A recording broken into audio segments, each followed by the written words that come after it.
Hi and welcome everyone. This is our third meeting in our Institute subject of Prabhuji video lecture commentaries, where we take parts or a whole lecture of Prabhuji and we speak about it. And today we're gonna take a deeper look into a lecture that we already spoken about, the lecture of Hatha Yoga, Asana, Yogic Posture. And we are going to take a sentence from the lecture that I thought would be great if we try and have a closer look into it. Because sometimes we hear things and we take them for granted, or we say, yeah, that sounds right, or great, inspiring. But we don't really check and go deep and see what they really mean or what comes out of that particular sentence. And it's even more important to go deep into these kind of things when we hear a sentence from an enlightened master, an enlightened soul like Prabhuji, someone who realizes his true nature, and every word he says is not only that it has a lot of depth, it's intentional, out of seeing, and not just out of repeating things. And the meaning behind it are important to investigate into. So we're going to see now the sentence that we are going to go deeper into in that particular conversation that Prabhuji was having. And the sentence goes as follows.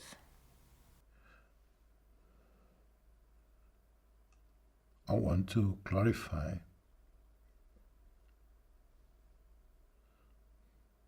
that my words, talks, books,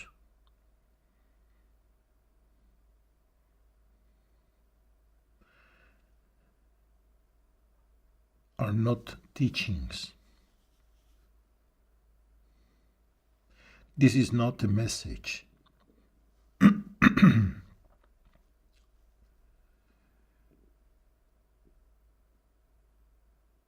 This is a process of deprogramming. So, as you heard, the sentence that we are going to go into is this is a process of deprogramming. Now, what is this deprogramming that he is talking about in this lecture? If you remember, what we did mention it briefly in the first lecture, and I thought that this is a great opportunity and there's a lot of room to expand on it. So what do we think of? What does this sentence raises in us? Program, or to be programmed, or on the opposite, deprogrammed. Especially when it is referred to us as part of society, as part of humanity. So the first thing that comes to mind is of a computer, like someone entered a program in me and made me what I am, and that's the way I act, which brings us to the next question. Did I actually make me, or am I someone else's creation? Am I a machine, like a robot or a computer program, that someone entered certain codes, and as a result, you have me, or more precise, my behavior, that I'm controlled, like a video game with character and movements that can only operate in a certain way. Also, does that mean that I have no choice? Someone pushes a button and I behave the way the program was designed. Do I have free will? Do I have a choice? A program, I would say, also indicates that I have a path that was created for me, for my life. And again, the question is that really the case? Some of us may say, I never did what was expected of me. I rebelled, against everything. I'm not like my father, my mother, my family, or whatever it may be. I am totally different. Now, is that different from someone that says, for instance, yes, I followed, I did what was expected of me, everything was going great for me, but it doesn't mean that it is not me. I did it out of choice, and it doesn't mean that I'm programmed. So let's try and analyze this. One of the questions that I see that come out of all what we mentioned here is, do I know myself enough or at all to be able to say, no, I'm not programmed, or yes, I am programmed? And this is where we go into the area of self-inquiry. Because to answer these questions that we just mentioned, I need to be able to examine myself. The one who asked the questions, who am I? Or maybe who I think that I am. So let's do it. Let's go and ask the question, who am I? And to that, we can have a variety of answers. Someone will reply by their name. Some will reply or say, this is my profession, I am a doctor, a mechanic. Someone will answer with their nationality or family status, like a father, a mother, a sister, and so forth. And some will say, I'm a spirit soul, or they'll indicate their religious belief or affiliations. Now, but what do all these answers have in common? All these definitions, do they really answer the question of who we are or who am I? All these replies that come out of what we identify ourselves with, they come out of our identification with this form, with this mind, with this body, with this body-mind complex. Whether it is a profession, a name, a title, and so forth and so forth. But does that really mean that this is who I am? Now, all these replies are not only external to us and temporal, but they also can change at any moment. We also identify throughout the day with a few of them. Alternatively, at work, I'm a boss or a secretary. After work, I'm a husband, a father, a mother, a wife, sister, whatever. When I speak to my parents, I'm a son or a daughter, and so on and so on. And if they don't change now, they can change in the future or when I die, which makes all of them temporal truth. And not all of that. These are all superficial names. Can the word boss, son, daughter, can really describe the depth of who we are? That part of us that exists in us, the part that exists in me, and I know that exists, the part that is aware and I know that I'm aware. Does that really encapsulate all of us? So here we have another point to address, and that is, what is truth? Now, truth is something that is true all the time. There is no time when something that is truth is not true. If for a moment it changes or stops being the truth, then it is not the truth anymore. And for this matter, let's call it the ultimate truth.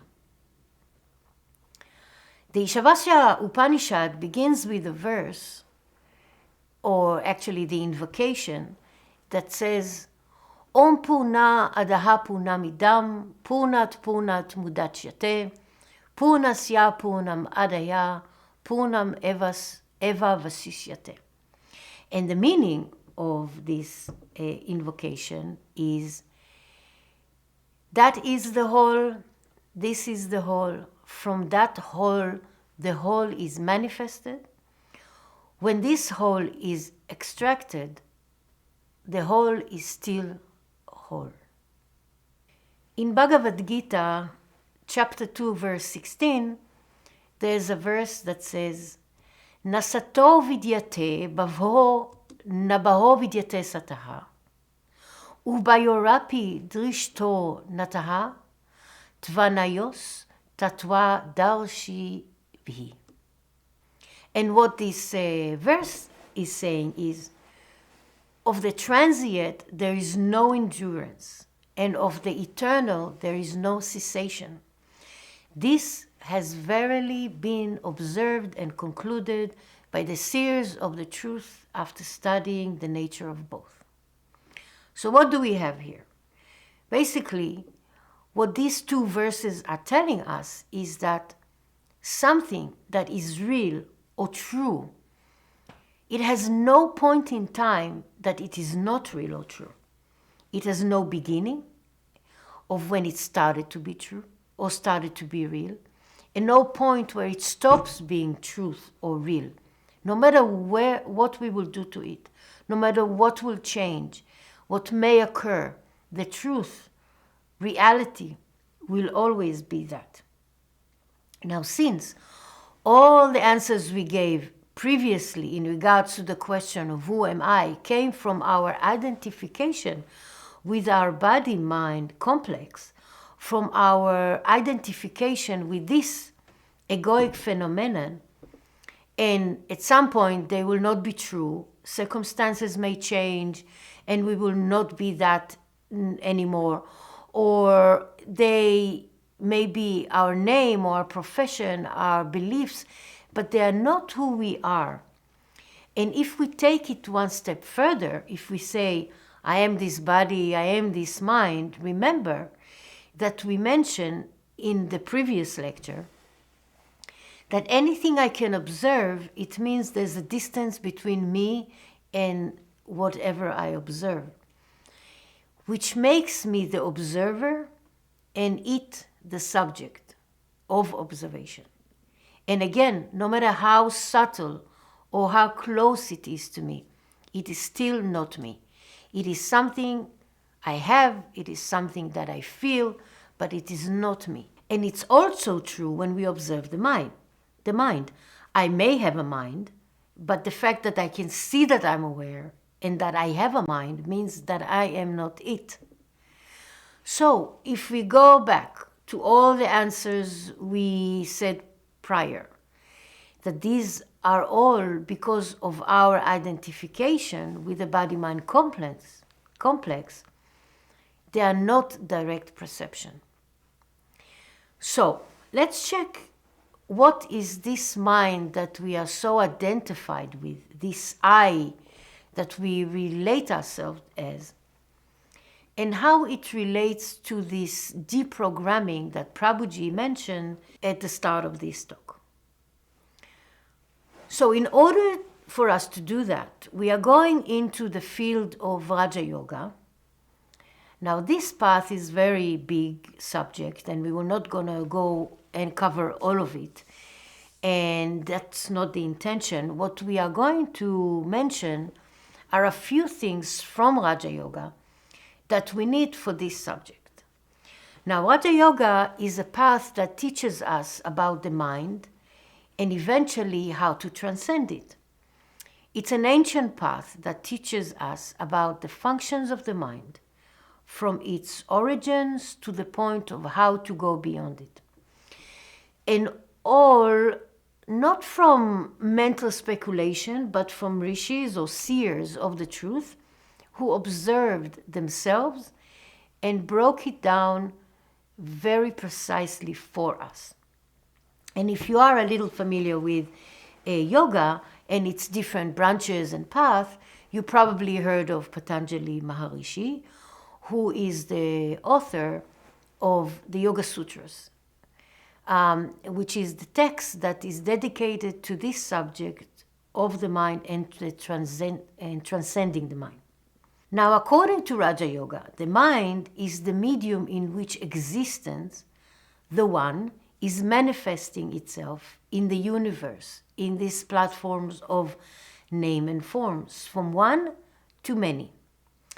Now, Prabhuji explained that pure consciousness passes through the mind and creates this duality of subject and object. And he writes, the mind is the medium through which God manifests the diversity that is this universe.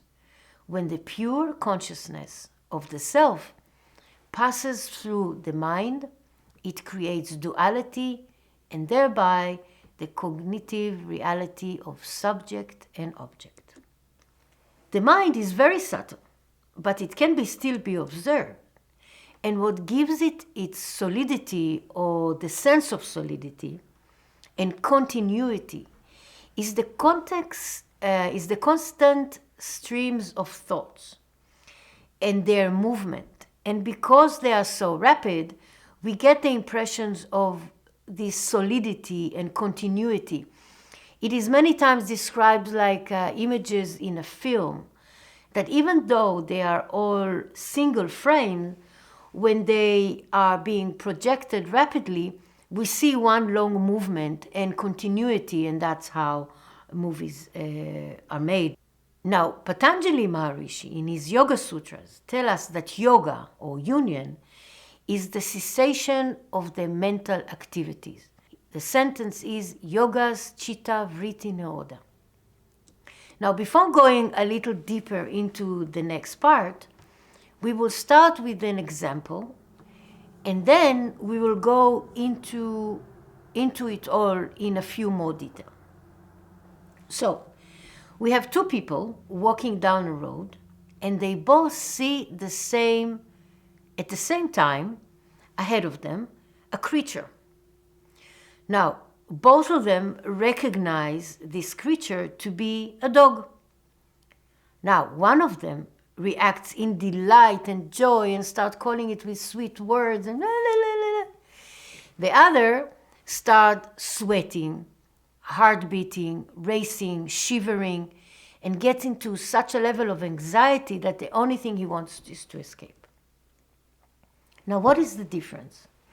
What happened in these two people, and what was the process that created two such different reactions?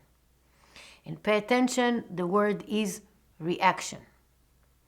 And to explain this, we will break down the process according to Raja Yoga. But before we start, I wanted to explain that when we do this breakdown of the functions of the mind and all the things that we are going to talk about, when the mind functions, it's not as separated as we are going to break it down here. It all happens all at once, because it is not that the mind is separated into sections and all those things that we are going to talk about. It all happens simultaneously. So it's very important to remember that, but while we break it all down. Now, according to Raja Yoga, the functions of the mind can be divided into four. We have manas, chitta, buddhi, and ahankara. And we'll talk about each and every one of them. Manas is the conscious mind, or the mental activity. It's also the part of the mind that moves from one thing to another. It's restless.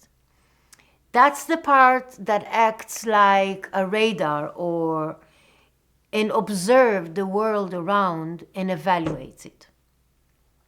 Now, Prabhuji in his book Yoga Union with Reality writes, it is called the conscious mind because it is that which sees, feels, hears, senses, and constantly delivered impressions to the subconscious mind. Our experiences are captured by the manas and remained imprinted on it. Now, the manas is also connected to the senses, or as they are called in Raja Yoga, jnana indriyas, which are knowing senses: vision, hearing, taste, touch, and the sense of smell. It also connected to the karma indriyas, which are the senses of action, speech, manipulation, movement, exertion, and procreation. And to the buddhi, which we will mention shortly, And that's the aspect that discriminates. Now, the next part, chitta, is the memory part of the mind, the subconscious of the mind. It is made of memories. It is the warehouse of experiences from this life and the past lives. Next, we have buddhi. It is the part of the mind that evaluates, rationalizes, accepts or rejects all that is brought in by the senses or the manas. Its function is to analyze, reflect, define, discriminate, and decide of the nature of all that was brought in by the senses or the mind, the manas. And it also the part of the mind that is equivalent to the mahat or the universal mind, but on an individual level. It is the intellectual aspect of the mind. It's the part of the mind that creates this duality of subject and object by reflection and converting the ahankara or the ego into reality. So our next part is the ahankara. This is the ego or the wrong identification. And this function relates everything to itself. It's the sensation of I which confirms the idea of I and mine. Now, according to Raja Yoga, the mind manifests itself on 3 levels: the subconscious or the instinctive level, the conscious or the intellectual level, and the superconscious or the intuitive level. So the subconscious or the instinctive mind is related to the animalistic level in us. That's the part of that identifies with this body and the senses, and that all our animalistic tendencies come from, and all our desires. And that's where the sensory and motor organs are being sort of managed from. And this is the level where we need for survival. That's where our need for food, for protection, for defending ourselves, for procreation, which are very useful and necessary. Now, when the mind reacts from the subconscious level, it's the manas and the chitta that function. Now, the intellectual or the rational mind, that's where reasoning happens, where facts are being analyzed and concluded. And the superconscious, which is the 3rd level, it's the intuitive mind. It's more the knowledge or information that is more where wisdom comes from. And you can say, in a way, it's more where the self sort of manifests itself. Now, just as a reminder, we are breaking here the functions of the mind and where it's functioning from. But the mind is one unit, as we said before, that operates between those levels of consciousness, which means that it moves between them. And when the mind reacts from, let's say, the instinctive plane, it takes the functions of the manas and the chitta.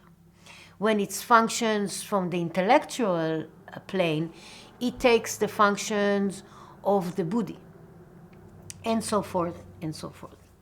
Now, in the mind, we also have what is called vrittis, vasanas, and samskaras. Now, the vrittis are thoughts or mental waves. The vasanas are desires in their subtle forms. And samskaras are subtle impressions engraved into the depth of the mind. And they are produced when the vrittis reinforce by repetition and they reach our chitta or our memory bank. This great warehouse of memories and those mental imprints create a character or a personality. So how all this is working together, and what does all that have to do with the question we asked at the beginning, are we programmed? If we go back to our little story of these two people who saw a creature which they both identified as a dog, in one person, let's say it, in one cheetah, there were good and happy impressions and good memories related to that, what was identified as a dog. So it brought up great reaction, a good feeling, happiness, a joy, and so on. Our second person, unfortunately, probably had bad memories imprinted on his cheetah. He may have been attacked by a dog in the past, and all his reactions are because of fear of survival, according to the imprints that was left in his mind. But the most amazing thing is that sometimes it doesn't even mean that you have to have your own bad experience or good experience with something. Sometimes it is enough that, let's say you grow up in a household that one of your parents or sibling had a fear of something, and you grew up in an environment of a certain fear of something. And the mind will create its own narration and will complete the missing pictures in your mind in a way that will result that you will have a phobia or a fear, in this particular case of a dog, even if you never saw a dog in your life. So in our story, one had a good samskaras, and the second person had bad samskaras. But neither of them chose the way to act. They were both reacting. Both reacted according to the way their mind was programmed. It was superimposition of the mind on reality. None of them evaluated the way to act. It was automatically in both of them. And of course, we prefer good samskaras to bad ones, but still both are just as programmed. So let's go from our example to the way we normally act, or more truly to say, react. We will see that most, if not all of our actions are actually reaction to our past. The way we were brought up, the way we were educated, disciplined or not disciplined, religious upbringing or secular or even spiritual. All these are a part of a mechanism that creates us as an egoic phenomenon. In the first lecture, we said if someone went through a traumatic experience, we mentioned post-trauma, if you remember, that all the reactions are just come up as in that moment exactly the same as the actual incident. And if one's reality growing up, let's say, was traumatic and it was their normal, it will be a cycle that it will be very difficult to break. But it's not different than growing up in a kind and loving environment or upbringing.